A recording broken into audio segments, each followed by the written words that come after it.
День добрый, с вами Кавер Боявер. И вот случилась вот такая вот беда с моим двигателем.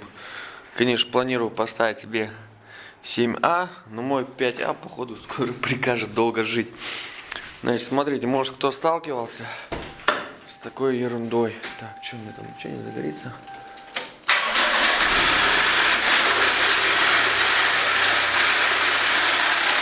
Вот такой, короче, грохот стоит.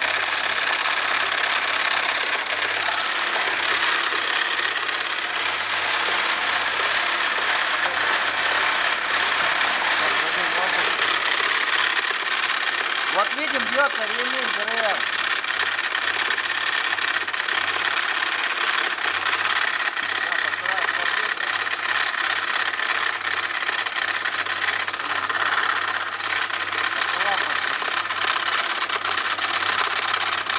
Вот, в принципе, видно. Вот такие вот адские звуки.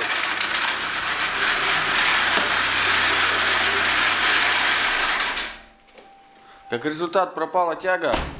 Ну, понятно, что должно, по идее, все пропасть. Но будем пробовать. Посмотрим. Возможно, бренчит натяжной ролик.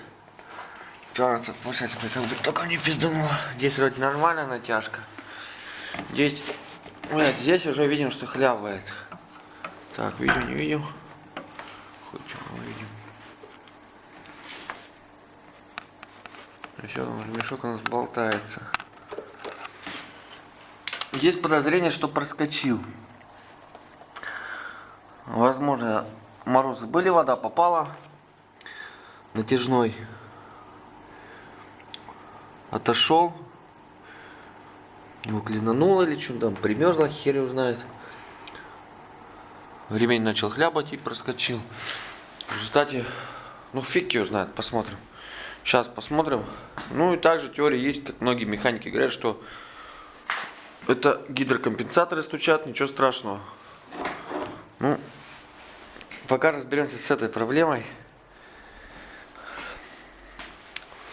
Спасибо Антону, Зеленцову, что предоставил гаражик.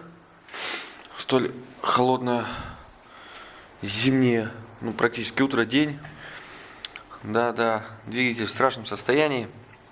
Но фиг ли, когда в боевых походных условиях до такого, конечно, и доходит. Когда ночью заливаешь масло, еще что-нибудь там, прочее. Не судите строго. Буду потом менять на 7А, пробовать. Ладно, будем работать.